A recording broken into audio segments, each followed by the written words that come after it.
ग्राहकांना लावा, सामान्य ग्राहकांना लावू नका. त्याच्यावर हा बोजा 12,000 रुपयाचा कर्ज आणि व्याज आणि हप्ता हा येता कामा नये, ही मागणी आहे. चेअरमन इकडे मागायचं देऊन काय मागं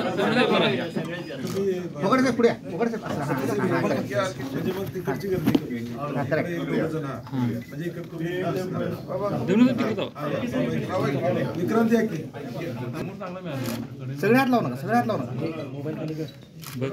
थँक्यू. एक मिनिट. थँक्यू. ओके. नाही, मला वाटते मधल्या काळात झाल्यानंतर परत प्रशासनामध्ये शिथिलता आली, परत त्याच पद्धतीनं हे चालू आहे अशी परिस्थिती आहे. आता एखाद्या पोर्टवरच कोट्यावधी रुपयाचे ड्रग्ज मिळत असतील आणि त्याची चौकशी होत नसेल तर ह्या सगळ्या गोष्टी प्रशासनाला वाटते आम्हाला कोण विचारणारच नाही.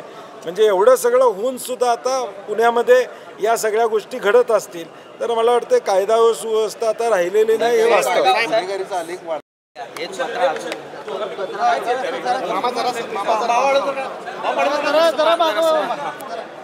प्रीपेड मीटर संदर्भात इंडिया आघाडी आणि महाविकास आघाडीतर्फे आम्ही जिल्हाधिकाऱ्यांना निवेदन दिलेलं आहे. लोकांच्या मध्ये या बाबतीत रोष आहे, ज्याचा उल्लेख आत्ता झाला की 4,000चं मीटर 12,000ला लोकांच्या माती मारायचं चाललंय. पैसे भरल्याशिवाय आता वीज मिळणार नाही अशी परिस्थिती साधारणपणे निर्माण त्या ठिकाणी झालेली आहे.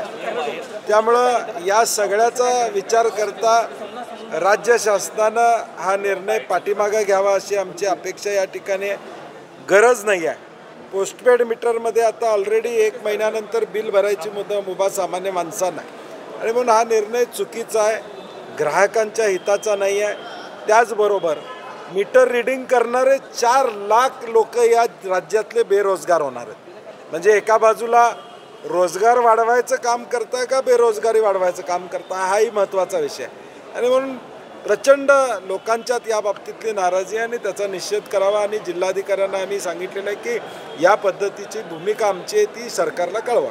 गेल्या अनेक दिवसापासून राज्यभरात या विरोधात आंदोलन होतं, आक्रमक आंदोलन होत आहेत. मात्र अजूनही सरकार या संदर्भात अपेक्षित भूमिका घेताना शक्तीपीठ महामार्ग असू दे किंवा प्रीपेड मीटर असू दे, या बाबतीत सरकारची भूमिका ही दुटप्पी आहे. स्पष्टपणे सरकार बोलत नाही. दादा भुसे तिथं संपतात, शेतकऱ्याला विश्वासात घेतल्याशिवाय भूसंपादन करणार नाही याचा अर्थ रस्ता करण्याची भूमिका त्यांची त्या ठिकाणी. माझी प्रामुख्यानं लोकांना सांगणं आहे की या कोल्हापूर जिल्ह्यातून अनेक महामार्ग गेलेले आहेत, पॅरलल मार्ग या शक्तिपीठसाठी आहेत आणि एवढीच जर काळजी शक्तिपीठांची असेल तर मला वाटते प्रत्येक शक्तिपीठाला 5-5 हजार कोटी रुपये द्यावेत या रस्त्याचे. त्या शक्तिपीठाच्या भोवतीचा परिसर डेव्हलप करावा. म्हणजे तुळजापूर असेल, पंढरपूर असेल, अंबाबाई असेल, जी औंढा नागनाथ असेल, जी शक्तिपीठं जोडायचं असं म्हणतं आहे. त्यापेक्षा तिथं येणाऱ्या भाविकांना, सामान्य भाविकांना चांगल्या सुविधा, राहायसाठी चांगल्या सुविधा, तिथं येणाऱ्या सामान्य माणसाला चांगलं तिथलं सगळ्या गोष्टी कशा करता येईल हा प्रयत्न करावा.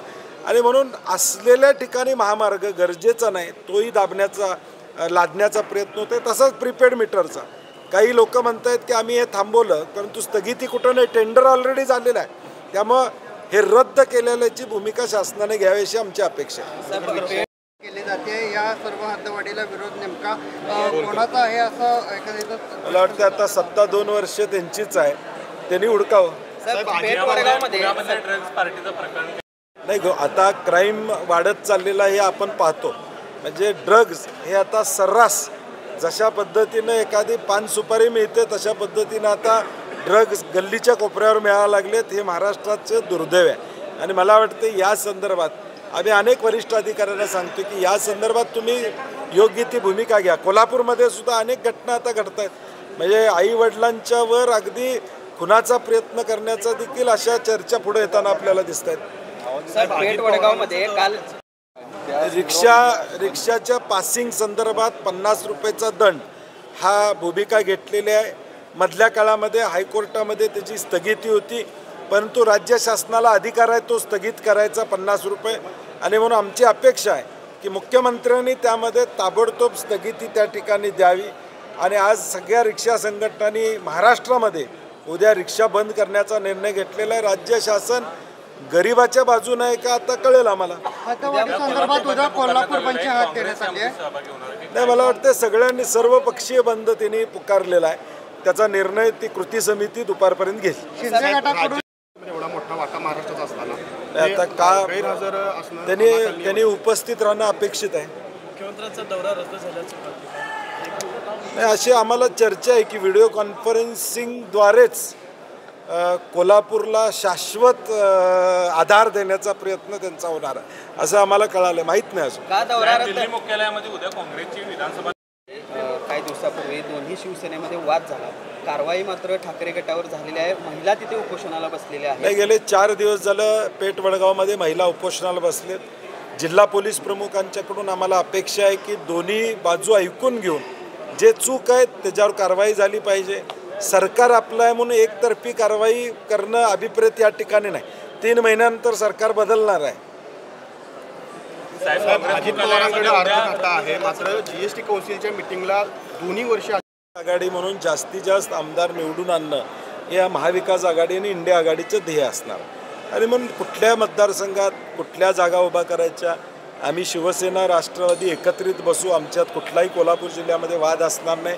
एकमेकाला सांभाळून घेऊन काही इच्छुक असतील वेगवेगळ्या मतदारसंघात एखादी जागा एखाद्या पक्षाला मिळाली तर तो इच्छुक त्या पक्षातनं उभा राहील. काय आमच्या जिल्ह्यात अडचण येणार नाही. आम्ही तिन्ही पक्ष व्यवस्थित लढू. कारवाई नाव विक्री कारखान्यावर जी कारवाई झाली अचानक, कसं बघता या कारवाई? मला वाटतं परवा शाहू महाराज खासदार म्हणून भुदरगडच्या दौऱ्यावर होते. तिथं प्रचंड उत्साहात के पी पाटील साहेबांनी महाराजांचं स्वागत केले. त्याचे पडसाद उमटले का नाही मला माहीत नाही, परंतु अशा कारवाई चुकीच्या आहेत. हा बिदरी साखर कारखाना 65,000 लोकांच्या मालकीचा सामान्य शेतकऱ्यांचा आहे. शेतकऱ्याची संस्था अडचणीत आणून कोण राजकारण यामध्ये साधत असेल तर ते दुर्दैव आहे. आम्ही सगळे माजी मंत्री आणि प्रमुख नेते मंडळी हे उद्या 5 वाजता दिल्लीमध्ये विधानसभेच्या संदर्भात एक बैठक आयोजित केलेली आहे. आता त्यामध्ये पुढचं धोरण काँग्रेसचं काय असेल या संदर्भातली चर्चा होईल. विधानसभेची नाही, आता त्यांच्या नियमाप्रमाणे आता शपथविधी सोहळा चालू झालेला आहे सगळ्याच खासदारांचा. विधानसभेची आखणी चालू आहे आणि ती सुरू झालेली आहे. काल अचानकच ते दिल्ली दौरा करून आले. आता काय चाललंय त्यांचं माहीत नाही, कारण की नेमक्या सीट वाटपाचा घोळ असेल कदाचित. के पी पाटील महाविकास आघाडीच्या वाटेवर आहे असं समजतं.